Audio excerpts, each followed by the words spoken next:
नहमदुहु व नसल्ली अला रसूलिल करीम अम्मा बाद फ़ऊज़ु बिल्लाहि मिनश्शैतानिर रजीम बिस्मिल्लाहिर रहमानिर रहीम रब्बि इश्रह ली सदरी व यस्सिर ली अमरी वहलुल मिन लिसानी यफ़क़हू क़ौली सदक़ल्लाहुल मौलाना अज़ीम। थैंक यू डिप्टी स्पीकर साहब।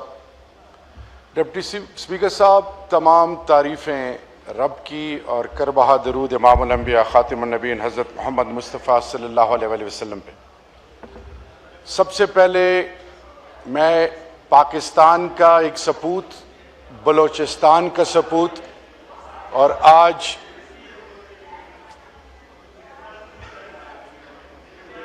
जी ऑर्डर इन द हाउस, तशरीफ रखें, हाउस इन ऑर्डर करें। तशरीफ रखें। पटेल साहब पटेल साहब बाकी नहीं सुनीदा है, बाकी तशरीफ रखें, तशरीफ रखें। जी बोले अफरीदी साहब। जी, मैं सबसे पहले कल बहुत खुशी हुई कि 5 माह बाद पाकिस्तान का एक सपूत, बलोचिस्तान का एक सपूत महमूद खान चकज़ई साहब को, ये जो मेरे सामने कुर्सी है लीडर ऑफ द ऑपोजिशन, वो अल्लाह रब्बुल इज़्ज़त ने ऑपोजिशन और बिलखसूस इमरान खान साहब और उनकी टीम ने जिस ख्वाहिश का इजहार किया था, वो रब ने कल उसको रियलिटी, हकीकत बनाया। तो मैं महमूद खान चकज़ई साहब, आपके और मेरे रिवायात एक हैं, आप मेरे बुजुर्ग हैं, आपको बहुत बहुत मुबारक हो और अल्लाह आपको इस मुल्क जो कलमे के नाम पे बनाया है, और ये वो मुल्क जो इंशाअल्लाह आने वाली नस्लों के लिए एक एग्जाम्पल होगा बेस्ट प्रैक्टिसेस का, और कौमें सीखेंगी इंशाअल्लाह। आप इस मुल्क के अंदर आइन और कानून की बालादस्ती के लिए, इस मुल्क के पार्लिमान के तकद्दुस के लिए, इस मुल्क के अंदर पाकिस्तान के वो तमाम इकाइयों के जो बुनियादी हकूक हैं, और फिर बिलखसूस जो इमरानी मुआहदा हुआ है, सोशल कॉन्ट्रैक्ट रियासत का बासी के साथ, उसके लिए, और इमरान खान साहब जो अपनी ज़ात की बात नहीं करते, वो आइन और कानून की बालादस्ती की बात करते हैं, उसके लिए आप अपना कलीदी रोल अदा करेंगे इंशाअल्लाह। मैं सिर्फ इतना कहना चाहूँगा डिप्टी स्पीकर साहब, आई फेल टू अंडरस्टैंड कि इतनी सीजन पॉलिटिकल पार्टीज हैं के मेंबर हैं, और on the floor of the house हमने इनको बड़े गौर से सुना और सुनते हैं, लेकिन अगर आप ऑर्डर ऑन द हाउस कर दें तो I will be grateful, because ये मैसेज बड़ा नेगेटिव जा रहा है। आई रिक्वेस्ट जी। बोले जी order in the house, order in the house. जी बोले अफरीदी साहब प्लीज। डिप्टी स्पीकर साहब, जो कुछ कराची में हुआ, मैं ब्लेम गेम में नहीं जाऊंगा। सोशल कंप्लायंस और safety measures, human development, investment on humans, human dignity, जान और माल का तहफ़्फ़ुज़, ये इस मुल्क में इसको मनोअन इस पर काम क्यों नहीं किया गया? 18th अमेंडमेंट के बाद national disaster management authority and provincial disaster management authority, इनके अंडर ये जो कंफ्यूजन है, लैक ऑफ टेक्नोलॉजी, बायलॉज को इंप्लीमेंट ना करना, एक दूसरे को लेट डाउन करना, और अभी हमने सुना जो भी कहा गया, मैं सिर्फ इतना कहना चाहूंगा कि पैसे का ज़िया वक्ती तौर पे इसकी तकलीफ होती है, ये रिकवर हो सकते हैं, लेकिन बल्दिया टाउन से नहीं सीखा, कोई ऐसे इनिशिएटिव नहीं लिया गया जिससे पाकिस्तान के अवाम और तमाम इकाइयों के बासियों को उनके हकूक और बिलखसूस उनके जो जेन्युइन राइट्स हैं और जानो माल का तहफ़्फ़ुज़, उसको यकीनी बनाना, उसके लिए कभी सोचा नहीं गया।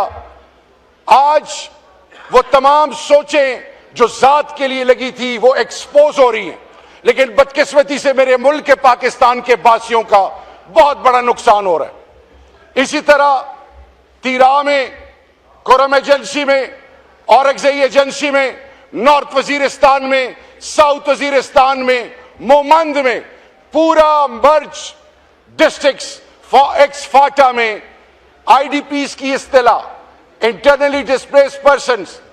अंदाजा करें डिप्टी स्पीकर साहब कि खुदा ना खास्ता मेरे मुंह में खाक, F6 में, F7 में, गुलबर्ग लाहौर में, कराची डिफेंस में मस्जिदों में ऐलान हो जाए कि फौरन घर खाली करें, मिसक्रिएंट्स आ गए हैं। मसाजिद, घर, मालो बता, बच्चे, कोई कहां पे है, सब कुछ खाली करें और निकलें।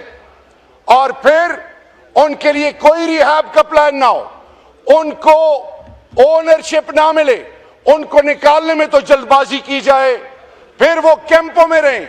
उनकी इज्जतें, उनकी गैरत, उनकी बुनियाद, उनके रिवायात, उनकी अकदार, उनकी इज्जत नफ्स की दर्जिया बिखेरी जाए, लेकिन एहसास ना हो।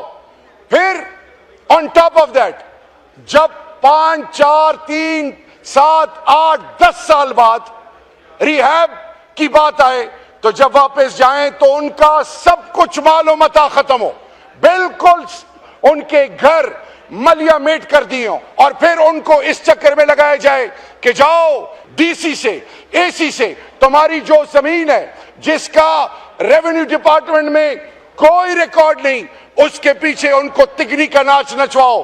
फिर उन्हें यह कहो कि जी इतने पैसे लो, ये तुम्हारे लिए रियासत ने तुम्हारे लिए कुछ रकम रखी है जिससे डिप्टी स्पीकर साहब उस गाड़ी का किराया नहीं दिया जा सकता। ये वो मजाक है जो कबाइल के साथ हो रहा है। अब बात आती है तलाल चौधरी साहब की। तलाल चौधरी साहब ने कहा कि नेशनल एक्शन प्लान, तो मैं उनकी तस्हीह कर दूं, 16 दिसंबर सन 2014 को एपीएस का फियास्को हुआ, 126 दिन का धरना था। पाकिस्तान तहरीक इंसाफ के बानी चेयरमैन इमरान अहमद खान नियाजी साहब ने सब कुछ छोड़ा, गए, उसमें पार्टिसिपेट किया, पूरी कौम उससे बाखबर है। और उसके बाद 20 नुकात नेशनल एक्शन प्लान 2018 में जब पीटीआई की हुकूमत थी, डिप्टी स्पीकर साहब as minister for state for interior, हमने 20 नुकात के लिए एडवाइजरी काउंसिल्स बनाए। हमने कहा कि सब मिलकर इस पर काम करेंगे। उसके बाद 2611 किलोमीटर का बॉर्डर, इसकी फेंसिंग करनी थी। फिर यह भी कहा गया कि तमाम इकाइयों को तमाम सूबों पे इन्वेस्ट किया जाएगा, उनकी पुलिस, उनके खासादार, एफसी, लॉ एनफोर्सिंग एजेंसीज, वहां पे उनको इक्विप किया जाएगा। मैं माजी में नहीं जाना चाहता, कबाइल के नाम पे जो पैसा लिया गया और उनको at the end of the day ना स्कूल, ना कॉलेज, ना अस्पताल, ना कोई कारखाना, ना बिजली, ना गैस, ना बुनियादी सहूलियात। आज पाकिस्तान के आईन के मुताबिक उनको 3 चीजें मिली थी। अब जब मर्ज हुआ 3% फ्रॉम डिविजिबल पूल का वादा किया गया, उनको दिए जाएंगे। आज फिगर्स दिए गए कि इतने इतने पैसे दिए गए, वहां पे फॉरेंसिक नहीं है, वहां पे सीटीडी नहीं है। तो मैं आपसे ये सवाल पूछना चाहता हूं कि मर्ज डिस्ट्रिक्ट में MNS, elected MNS, they can't move an inch, वहां पे कंट्रोल किसका है? आप इल्जाम लगाते हैं सूबाई हुकूमत पे, तो मैं सवाल पूछ रहा हूं कि चीफ मिनिस्टर 4.5 करोड़ अवाम का नुमाइंदा और उसका हल्का, आप एक कौमी जरगा 21 पार्टियां उसमें शरीक होती हैं, जिसमें पीपल्स पार्टी, पीएमएलएन, आपकी सूबाई क़यादत उसको साइन करती है, और फिर यहां पे आप कुछ और बात करते हैं। अमीर मकाम साहब और इख्तियार वली साहब और इसी तरह गवर्नर खैबर पख्तूनख्वा कुछ और बात करते हैं। मैं सिर्फ आपको इतना कहना चाहूं कि आप तमाम इकाइयों के स्टेक होल्डर्स को ऑन बोर्ड क्यों नहीं लेते? ये जो डंडा है, ये जो याद रखें, ये जो आज जिस लबो लहजे से आप बात कर रहे हैं, ये लबो लहजा, ये वक्त गुजर जाएगा, लेकिन you will regret. Talal Chaudhry साहब, आपने कोई बात करनी है रियासत के की स्टेक होल्डर के नाते, मैं आपके हवाले से कोई बात नहीं करूंगा। आप में आजिज़ी आनी चाहिए, एंगेज करें, जो भी खदशात हैं उनका हल ढूंढें। इमरान खान और पाकिस्तान तहरीक इंसाफ का और अपोजिशन की प्ली क्या है ऑपरेशन के हवाले से? इन्होंने कहा कि फौज के जवान शहीद, उनके साथ जो बेहुरमती की गई, अफवाज पाकिस्तान के लिए मेरा लीडर कहता है मेरी जिंदगी से ज्यादा अहमियत अफवाज पाकिस्तान की है। अफवाज पाकिस्तान हमारी खैरत है, हमारी इज्जत है। मैं सिर्फ इतना कहना चाहूंगा कि खान साहब पाकिस्तान तहरीक इंसाफ के बानी क्या कहते हैं कि आपने अगर ऑपरेशन करना है 2611 किलोमीटर बॉर्डर को गार्ड करने के लिए, सोवियत इन्वेजन ऑन अफगानिस्तान, एक फौजी नहीं था। यही कबाइल आपके लिए सीसप पिलाई हुई दीवार बने थे। आपने उनको क्या किया? आपने उन मिस्क्रिएंट्स जो पाकिस्तान की जमीन, पाकिस्तान के मसाजिद, मदारिस, इमाम बारगाहें, खानकाहें, पाकिस्तान के मासूम निहत्ते पाकिस्तानी और फिर मेरे अफवाज पाकिस्तान सिविल आर्म फोर्सेस को जो टारगेट करते हैं वो खारजी, उनका मुकाबला इन कबाइल से करें। वहां पे रिवायात हैं, जरगा सिस्टम है, और अफगानिस्तान ड्यूरल लाइन की उस तरफ वो भी कबाइल पश्तून है। जब ये बैठेंगे तो मसले का हल निकलेगा। क्या वजह थी कि 2018 में खान साहब की हुकूमत से लेकर एंड तक अप्रैल 2022 में एक ड्रोन नहीं होता, लॉ एंड ऑर्डर एग्जाम्पलरी, कोई ऐसा वाकया नहीं होता। तो डिप्टी स्पीकर साहब, मैं सिर्फ इतना कहना चाहूंगा, खुदा के लिए कौम को नेगेटिव मैसेज ना दें। ये पार्लियामान पूरे पाकिस्तान की इज्जत और बुनियाद है। आप जब बिजली गैस प्रोड्यूस करने वाले वो असला जो केपीके के हैं, फोर्स लोड शेडिंग, उनके बुनियादी हकूक, नेशनल फाइनेंस कमीशन में 19.6% मेरा शेयर है। मुझे जब आप हर चीज में 223 अरब रुपए आपसे डिमांड हो और आप मुझे 54 करोड़ रिलीज करें, ये क्या मैसेज है? आप कहना चाहते हैं कि बिजली के हवाले से ये अवामी नुमाइंदों को प्रेशराइज किया जाए, उन पर फोर्स लोड शेडिंग की जाए, उनका जो ड्यू राइट है उससे उनको डिप्राइव किया जाए ताकि अवाम मुतनफर हो इमरान खान से। ये वो तमाम हरबे हैं जिसमें हम नाकाम हो चुके हो। खुदा के लिए सबको साथ लेके चलें, सबको इज्जत दें, इसी में पाकिस्तान की बका और पाकिस्तान का मुस्तकबिल है। डिप्टी स्पीकर साहब, एक और पॉइंट, मेरा सवाल ये है कि जो आज पीटीआई पर तनकीद कर रहे हैं, क्या ये भूल गए हैं इनके माजी के स्टेटमेंट्स, इन तमाम पॉलिटिकल पार्टीज की? मैं उसमें नहीं जाना चाहूंगा। शुक्रिया, बस आपको मौका दिया वाइंड अप करने का। नहीं, अभी आप इस तरह ना करें। इधर ये पार्टी हेड्स बैठे हुए हैं, इनको भी आखिर मौका मिलना चाहिए जी। तो इसलिए मैं अभी 3 इधर इस साइड वालों को दे रहा हूं टाइम जी। अफरीदी साहब का माइक खोलें।